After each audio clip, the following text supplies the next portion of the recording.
Zubiri Ambassador Tuason, Special Envoy Martin Tuason, Mr. Larik Topacio of AFAD, and Mr. Alex Hornadi. Guests of Senator J.B. Ejercito, the local government officials of Pagsanghan, Laguna, led by Mayor E.R. Ejercito, a good friend, and Vice Mayor Anuario Garcia. Local government officials of Calasiao, Pangasinan, led by Mayor Patrick Karamat. Board member Sheena Onrubia and Councilor Onrubia of Albay. Guests of Senator Joel Villanueva, Dr. Noel Reyes, Medical Chief of the National Medic Center for Mental Health. May we ask for an orderly proceedings, Mr. President? Chair would like to remind the guests in the gallery to kindly maintain order within the chamber. Chair likewise instructs the Sergeant-at-Arms to kindly implement the Chair's order for silence. Thank you, Mr. President. Guests of Senator Grace Poe, Congressman Brian Poe, together with other family members of Senator Grace Poe. Guests of Senator Risa Ontiveros, Tindig, Pilipinas, led by former Secretary Teresita Quinto Deles, Dr. Silvia Estrada Claudio. We acknowledge the guests, Mr. President. To the aforementioned guests, welcome to your Senate. Majority Floor Leader. Mr. President, I move that we dispense with the reading of the journals of the 53rd session, Wednesday, June 4, 2025, the 54th session, Monday, June 9, 2025, and the 55th session, Tuesday, June 10, 2025, and consider the same as approved. Any objection? Hearing none, motion is approved. Mr. President, I move that we proceed with the reference of business. Any objection? Hearing none, Secretary is directed to comply. Messages from the House. Letter from the House informing the Senate that on 4 June 2025, it passed the following House bills in which it requests the concurrence of the Senate. House number 11372, strengthening the mechanism for land use development and infrastructure planning and budgeting for SUCs, amending RA 11396, and House number 11376, providing for 200 pesos daily wage increase for minimum wage workers in the private sector.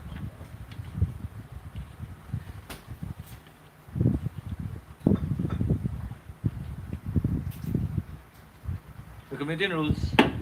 Letter from the House informing the Senate that on 4 June 2025, it designated Representatives Tograles, Mendoza, Revilla III, Go, and Rosas as conferees to the Conference Committee on the disagreeing provisions of House number 11376, providing for a 200 pesos daily wage increase, and Senate number 2534, providing for a 100 peso daily minimum wage increase and for employees and workers in the private sector.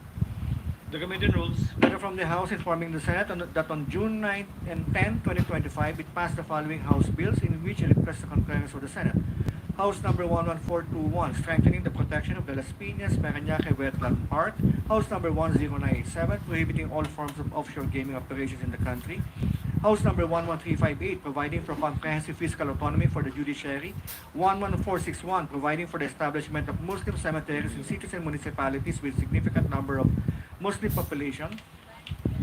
11539, amending RA 10591, otherwise known as the Comprehensive Firearms and Ammunition Regulation Act, and House number 11543, institutionalizing the Lifelong Learning Development Framework, coding in the mandate of the Philippine Qualifications Framework National Coordinating Council, amending RA number 10968 and appropriating funds therefore. To the Committee on Rules. Letter from the House informing the Senate that on 10 June 2025, it designated Representatives Ferrer, Macapagal-Arroyo, Asidre, Zamora, and Gutierrez as conferees to the Conference Committee on the disagreeing provisions of House number 11358, providing for comprehensive fiscal autonomy for the judiciary, and House Senate number 2982, defining the scope and extent of the fiscal autonomy of the judicial branch of government and for other purposes. The Committee on Rules. Majority Floor Leader. President, before we proceed with the other parts of our business for the day, Mr. President. We'd like to acknowledge likewise some personalities present in the gallery. Special envoy to the United Arab Emirates, Katrina Yu Pimentel, who's with us. Miss Jola Yu. We welcome their presence. Acknowledge their presence, Mr. Welcome to your Senate.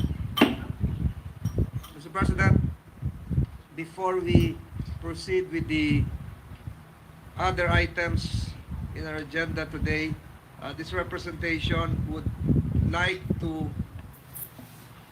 explain further. Just a one-liner, Mr. President, relative to my vote after the impeachment proceedings, Mr. President, yesterday. Kahapon po, pinaliwanag ko yung qualified vote ko tungkol doon sa carryover. Ulitin ko po, Mr. President, there is no provision contained in the 1987 Constitution stating the words carryover. And if the Constitution is silent about the carryover, that silence is not an invitation to presume otherwise. When the law is silent, we do not invent voices. We read the structure. We respect the design. Mr. President, I will be submitting an expanded, to save time, Mr. President, and to insert into the records, an expanded expositio ampla, Mr. President, to be part of the records of these proceedings, Mr. President. Noted and entered into the records. Thank you, Mr. President. Mr. President,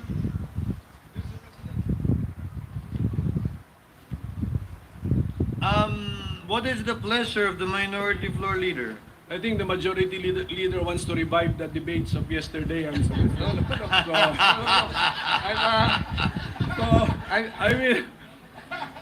I will have to add. I will have to add that the Constitution also does not carry the words reset or back to zero.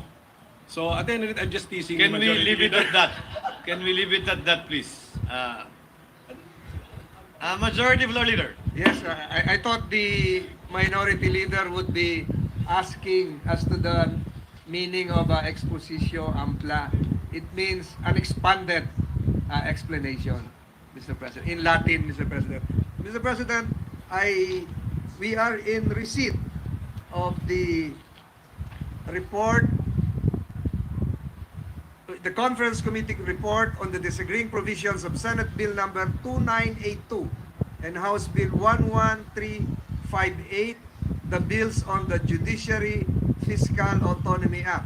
With that, I move to recognize the chairperson of the Senate panel, Senator Aquilino Pimentel, to give the highlights of the Conference Committee report. So move, Mr. President. Any objection? Hearing none. Consideration of the aforementioned bicameral conference committee report on the disagreeing provisions of Senate Bill number 2982 and House Bill number 11358 is now in order. Our minority leader and chairman of the Committee Yes. on Justice is hereby recognized. You may proceed, sir. Yes, thank you, Mr. President. Let me mention the topic. This is the Judiciary Fiscal Autonomy Act, and my request is that we insert into the records the joint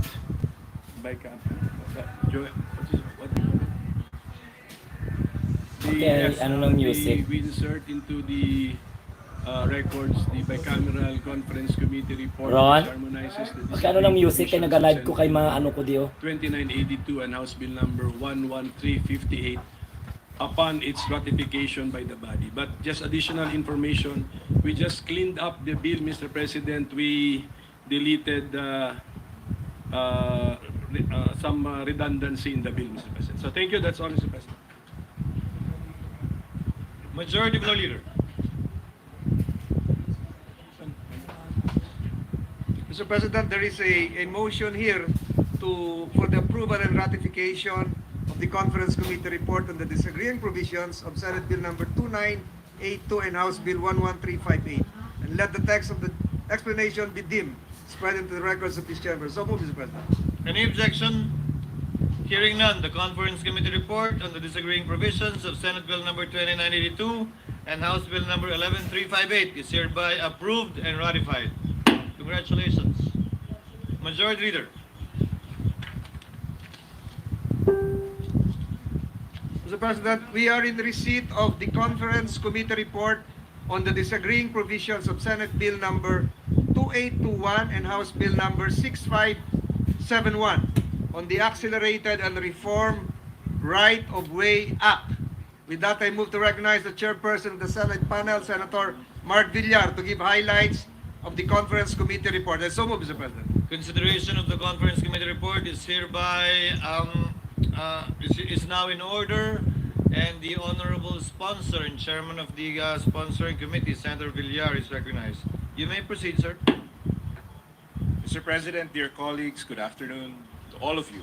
I rise to manifest my support for Senate Resolution number 1376. Oh, wait.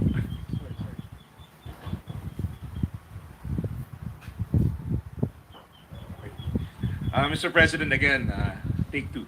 Mr. President, my dear colleagues and guests of Senate, good afternoon to all of you. I would like to express my full gratitude to my dear colleagues for supporting the passage of this measure. I would like to also give thanks and kudos to the agency's resource persons, Senate Secretariat, and senatorial staff who offered their time, knowledge, and expertise.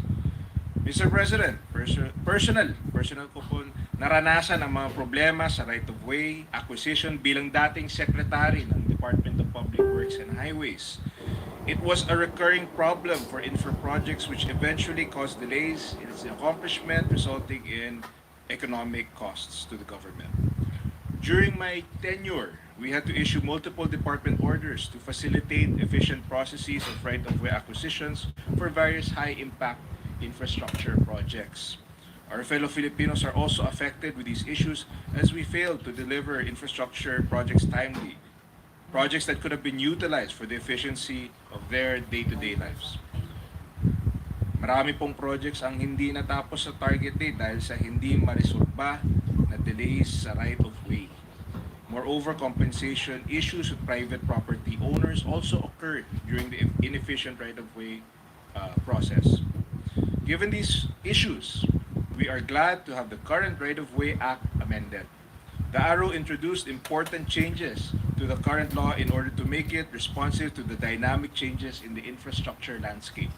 It will expedite the process of right-of-way acquisition and provide just compensation to private property owners, thereby striking a balance between the implementing agencies and the property owners.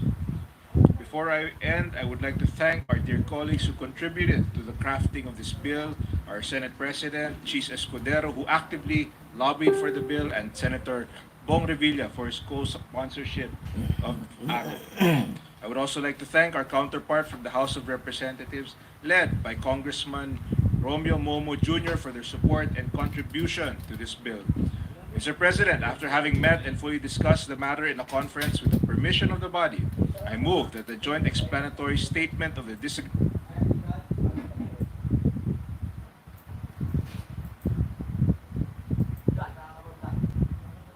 explanatory note be part of my sponsorship message for the said bill. Majority Leader. Mr. Speaker, there being no member who wishes to interpolate, I move that we terminate the period of sponsorship and debate. Is there any objection? Chair hears none. The period of sponsorship and debate is hereby closed. Majority Leader. Mr. Speaker, I move that we open the period of amendments. Is there any objection? Chair hears none. The period of amendments is hereby open. Majority Leader. Mr. Speaker, there being no individual nor committee amendments, I move that we terminate the period of amendments. Is there any objection? Chair hears none. The period of amendments is hereby closed. Majority Leader. Mr. Speaker, I move that we now vote on second reading House Bill number 11559. As many as are in favor of House Bill 11559, please say aye. Those opposed, please say nay. The ayes have it. House Bill 11559 is approved on second reading. Congratulations, Congressman Das. Thank you, Mr. Speaker, and thank you to the leadership of the 19th Congress. Majority Leader. Mr. Speaker, may we acknowledge and welcome to the House of Representatives the guests of Representative Julian Jam Boronda of the Lone District of Iloilo City. We have Iloilo City Vice Mayor-elect Lady Julie Grace Lovelove Baronda, Iloilo City Councilor-elect Sheen Marie Mabilog, Master Hans Kua, and former Mayor Honorable Jed Patrick Mabilog. We welcome the guest, the Honorable Jam Baronda, to the House of Representatives. Thank you for your visit. Welcome to the House of Representatives. Buhay po kayo. Majority Leader. Mr. Speaker, may we acknowledge and welcome to the House of Representatives the guests of the Honorable James Jojo Ang Jr., Representative of Uswag Ilonggo Party List. Our guest is the Councilor-elect Jeremiah Peter de la Calzada Hawaiian of the 1st District of North Cotabato. We welcome the guest of the Honorable Jojo Ang Jr. Thank you for your visit. Welcome to the House of Representatives.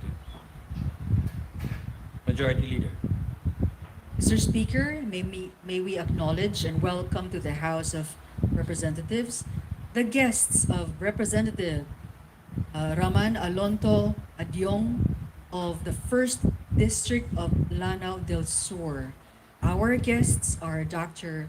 Ramis Alonto Mamiante of Amay Pakpak Medical Center, Officer 4, Mr. Baliamen Alonto, Mama Inte Senior, and Mr. Abdul Bari Sulaiman from Lanao del Sur, Marawi City. We welcome the guests of the Honorable Adyong. Welcome to the House of Representatives. Thank you for your visit. Majority Leader. Mr. Speaker, I move for the consideration of House Resolution Number 1850, submitted by the Committee on Public Accounts, and may request the Secretary General to read the title of the bill. Is there any objection? Chair hears none. The Secretary General is directed to read the title of House Resolution 1850. House Resolution 1850. Resolution directing the House Committee on Public Accounts to conduct an investigation in aid of legislation on the alleged misuse of funds and irregularities in the procurement process by the municipality of Silang, Cavite. Majority Leader. Mr. Speaker, I move for the adoption of the findings and recommendations contained in the committee report number 1850. There is a motion to adopt the findings and recommendations contained in the committee report 1850. Those in favor, please say aye. Those opposed, please say nay. The ayes have it. House Resolution 1850 is adopted. Majority Leader. Mr. Speaker, I move for the consideration of House Resolutions number 145 and House Resolution number 146 under Committee Report number 1494 submitted by the Committees on Public Accounts and Committee on Suffrage and Electoral Reforms. May request the Secretary General to read the title of the bill. Is there any objection? The Chair hears none. The Secretary General is so directed. House Resolutions 145 and 146. Report on the illegal disbursement of public funds in the province of Cagayan during the prohibited period of 2022 national and local elections from March 25 to May 8, 2022. Majority Leader. Mr. Speaker, I move for the adoption of the findings and recommendations contained in the committee reports number 1494.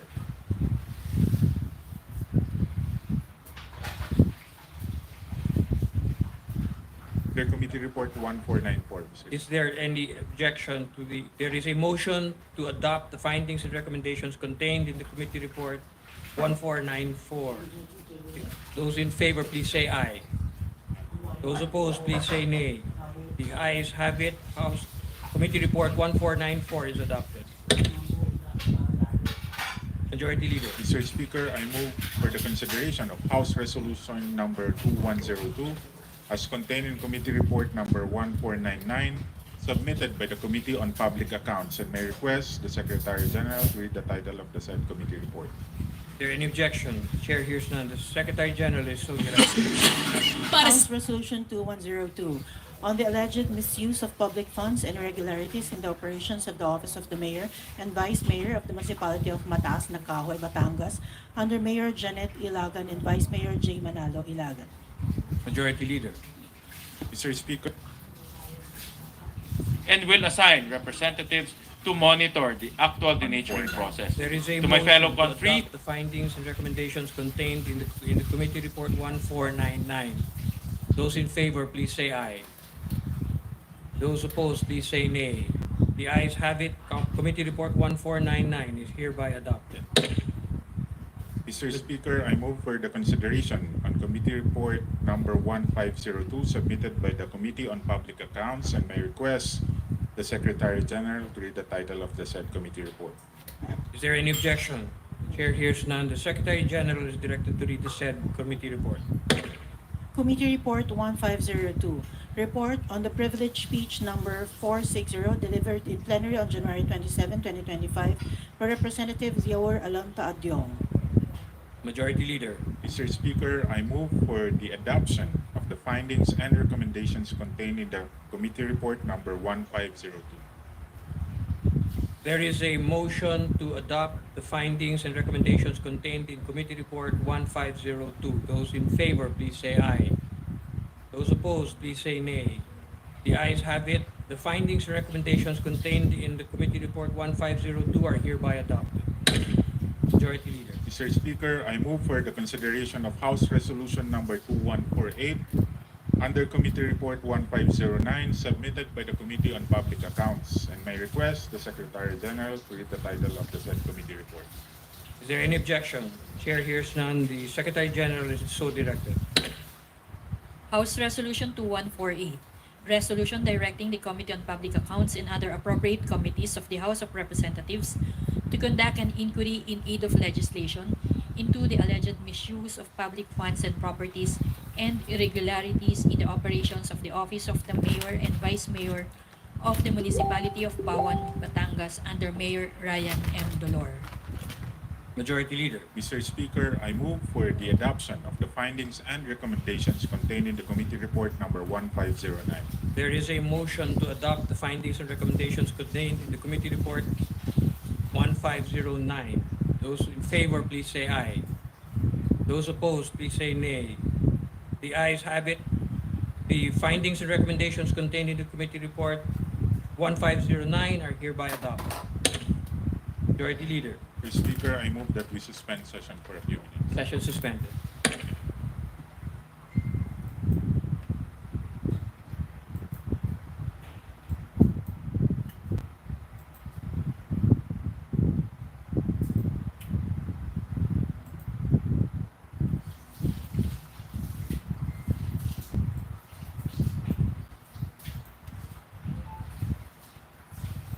by setting a maximum debt-to-equity ratio for the tax deductibility of interest expense. The reconciled bill also strengthened the mechanism for transparency and accountability in the extractive industry. Finally, for our local government units, we included a provision for the immediate